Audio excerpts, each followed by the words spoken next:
Hello friends. आज हम पढ़ने वाले हैं 26 सितंबर 2023 की करंट अफेयर्स। और इसमें हम जो कुमार गौरव सर की 1.5 घंटे की क्लास होती है फुल पत्ती वाली, उसका रिवीजन करने वाले हैं 10 मिनट में, एकदम फास्ट रिवीजन करने वाले हैं। और इसमें आपको जो पीडीएफ नोट्स हैं वो हमारे टेलीग्राम चैनल पर मिल जाएंगे, वहाँ जाकर ले लेना आप। तो स्टार्ट करते हैं। देखिए, पहला क्वेश्चन आज का कि हाल ही में चर्चा में रहा नासा के ओसिरिस रेक्स मिशन का संबंध किससे है? तो ओसिरिस रेक्स मिशन का संबंध है क्षुद्र ग्रहों से, एस्ट्रॉइड से। अब बात करें इस मिशन की, तो ये लॉन्च कब हुआ था? तो ये लॉन्च हुआ था 2016 में, और किसने करा था? नासा ने करा था, जो अमेरिका की एजेंसी है। और कहाँ पर गया था ये? तो ये गया था बन्नू क्षुद्र ग्रह पर, जो बन्नू नाम का क्षुद्र ग्रह है उस पर गया था। बात करें वहाँ से ये कितने ओंस धूल लेकर आया? तो 9 ओंस, या जिसे बोलते हैं 250 ग्राम। तो वो इतनी धूल लेकर आया है। कब लॉन्च हुआ था और कब आया है? देखो, 2016 में लॉन्च हुआ था, आया कब है ये? तो 24 सितंबर 2023 को वापस यूएसए आ गया। नेक्स्ट देखिए अब, एस्ट्रॉइड बेल्ट। तो एस्ट्रॉइड बेल्ट किन किन ग्रहों के बीच मिलती है? तो ये दो ग्रहों के बीच मिलती है, मंगल और बृहस्पति के बीच में। मार्स और जुपिटर के बीच में क्या मिलती है? एस्ट्रॉइड बेल्ट मिलती है। नेक्स्ट देखो, आदित्य L1 मिशन। तो ये किसने लॉन्च करा है? तो ये किया है इसरो ने, और किस रॉकेट से? PSLV C57 से। इसमें L1 का मतलब क्या होता है? तो L1 का मतलब होता है लैंग्रेज बिंदु L1, लैंग्रेज बिंदु 1, जो कि पृथ्वी से 15 लाख किलोमीटर दूर है। तो पृथ्वी से कितने लाख किलोमीटर दूर है L1 पॉइंट? 15 लाख किलोमीटर दूर। बात करें लूपैक्स मिशन, तो ये कौन लॉन्च करने वाला है? तो इसे करने वाले हैं भारत और जापान। इसकी जो एजेंसियां हैं, भारत की इसरो और जापान की जाक्सा, तो ये इसे लॉन्च करने वाली हैं। बात करें DSR उपग्रह, तो ये किसका था? सिंगापुर का था। लॉन्च किससे करा था ये? तो PSLV C56 से लॉन्च किया था इसरो ने। नेक्स्ट क्वेश्चन देखो। नेक्स्ट है कि 19वें एशियाई खेलों में भारत ने पहला स्वर्ण पदक, कौन सा पदक? स्वर्ण पदक किस में जीता? तो ये जीता निशानेबाजी में। बात करें एशियाई खेलों की, तो ये कब स्टार्ट होते हैं? सन 1951 में स्टार्ट होते हैं, और दिल्ली में ये सबसे पहली बार होते हैं। 2018 में कहाँ हुए थे? तो ये हुए थे जकार्ता में, और 18वें क्रम के थे। भारत में इसने कितने पदक जीते थे? तो 70 पदक जीते थे। 2023 में कहाँ हो रहे हैं? तो ये 19वें क्रम के हैं, और हांगजू में हो रहे हैं, जो कि चीन में है।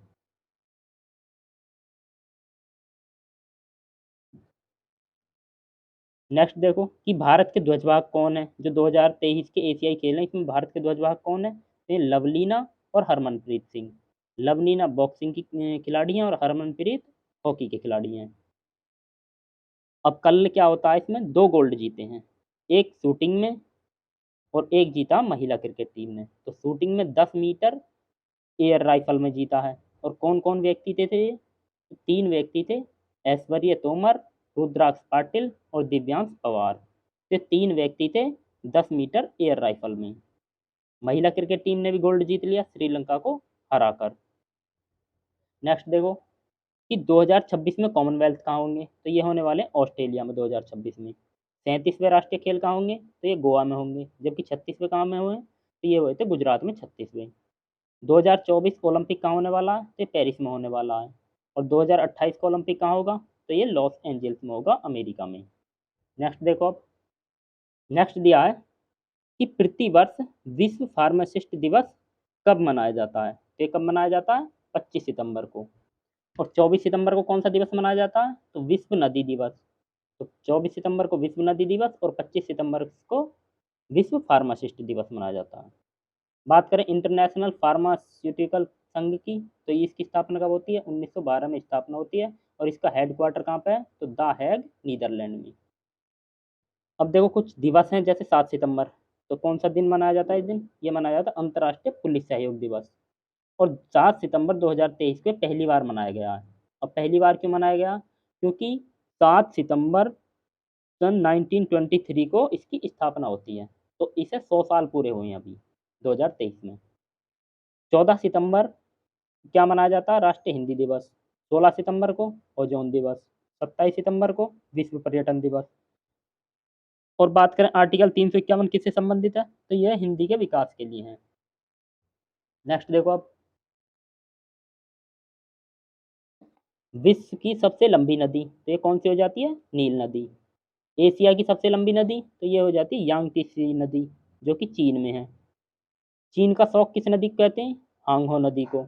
इसे येलो रिवर भी कहते हैं, येलो रिवर। अब बात करें हेमवती और काबिनी किसकी सहायक नदियां हैं, तो ये हैं कावेरी नदी की। हेमवती और काबिनी, ये यूपीएससी में पूछा गया क्वेश्चन है। कामेंग और लोहित ये किसकी सहायक नदी हैं, तो ये हो जाती हैं ब्रह्मपुत्र नदी की सहायक नदियां।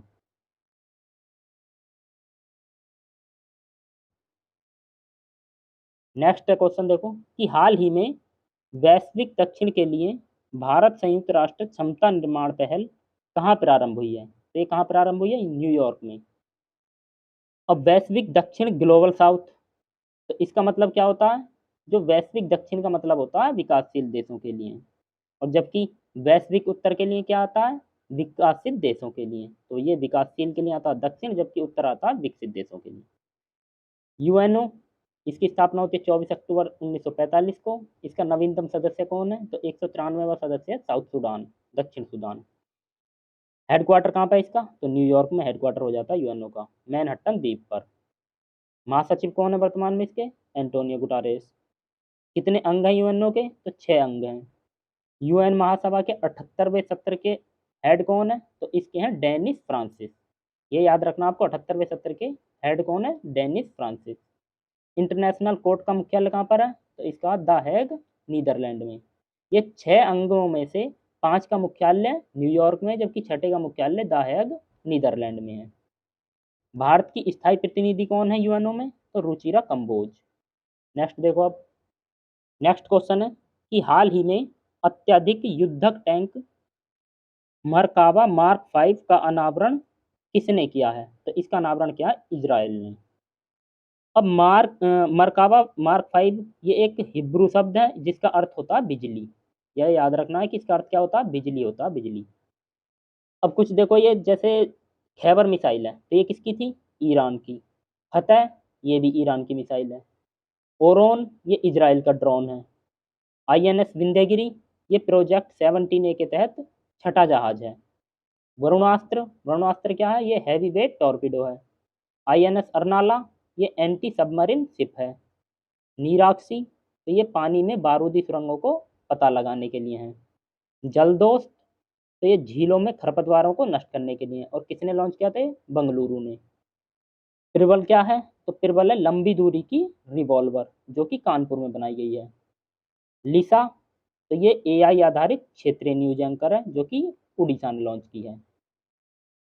बात करें जिरकॉन की, तो ये रूस की हाइपरसोनिक मिसाइल है, रूस की हाइपरसोनिक मिसाइल है। नेक्स्ट देखो।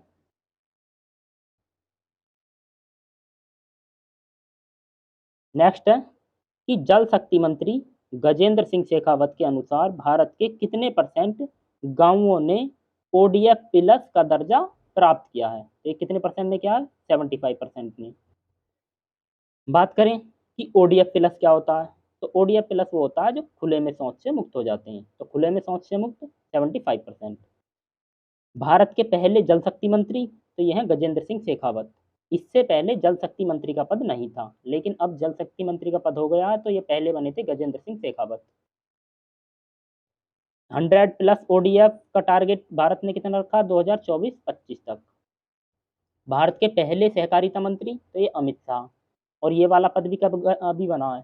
सहकारिता मंत्री का, तो ये कब बने हैं? अमित शाह अभी बने फिलहाल में ही। वर्तमान में कानून मंत्री कौन है? तो अर्जुन राम मेघवाल। पृथ्वी विज्ञान मंत्री किरण रिजिजू। शिक्षा मंत्री कौन है? धर्मेंद्र प्रधान है। स्वास्थ्य मंत्री मनसुख मंडाविया। नेक्स्ट देखो। रेल मंत्री अश्वनी वैष्णव। विदेश मंत्री एस जयशंकर। पर्यावरण मंत्री भूपेंद्र यादव। भारत की पहली महिला मंत्री कौन बनी थी? तो ये बनी थी राजकुमारी अमृता कौर। और कौन सी मंत्री थी? स्वास्थ्य मंत्री।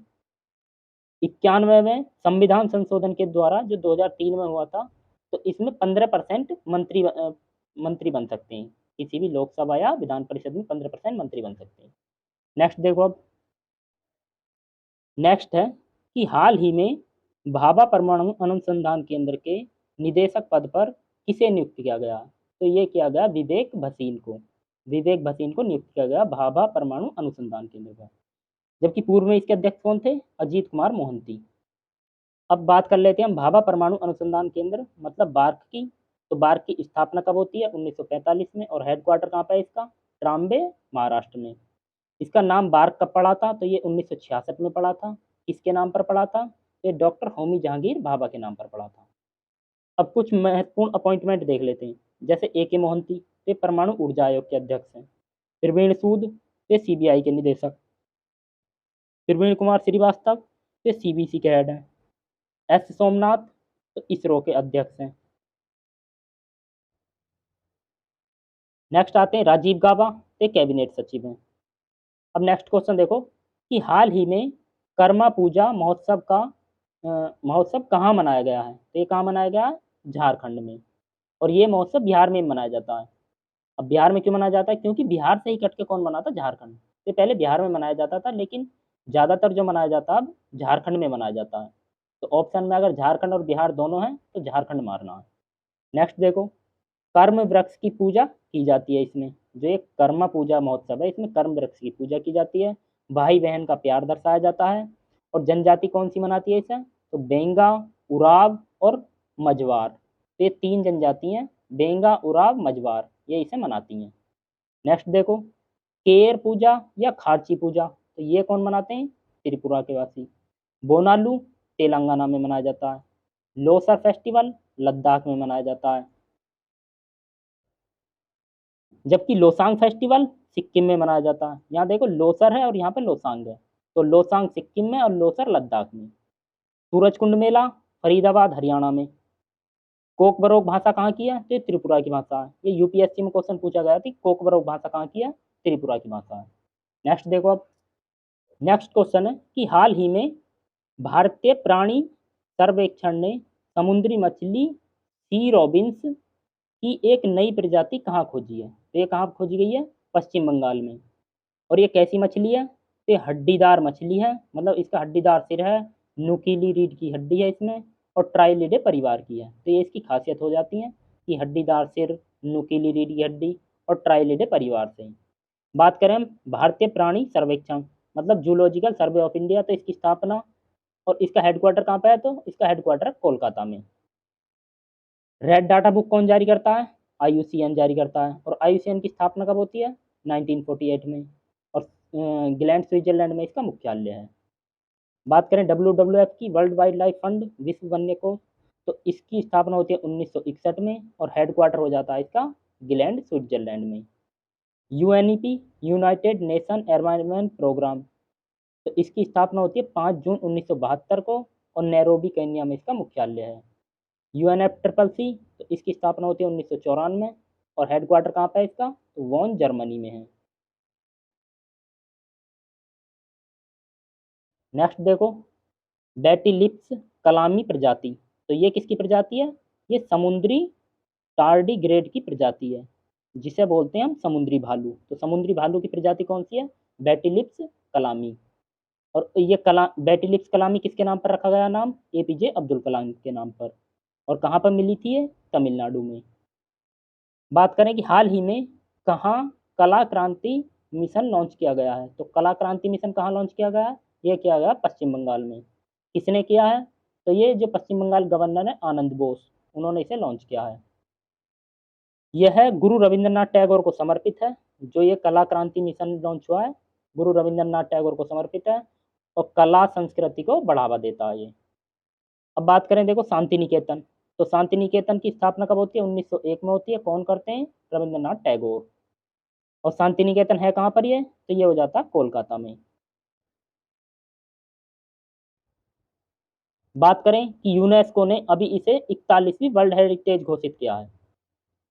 विश्व भारती विश्वविद्यालय, तो इसकी स्थापना होती है 1921 में और यह है वर्ल्ड की फर्स्ट लिविंग हेरिटेज का दर्जा मिला है इसे। बात करें अभी दो फिलहाल में हमारी वर्ल्ड हेरिटेज बनी है, 41वीं बनी थी शांति निकेतन, तो 42वीं कौन बनी है? ये बनी है होयसल टेम्पल कर्नाटक। तो ये हमारे आज के 10 क्वेश्चन थे और आपको इसके जो PDF है वो हमारे टेलीग्राम पे मिल जाएंगे, वहाँ से ले लेना आप।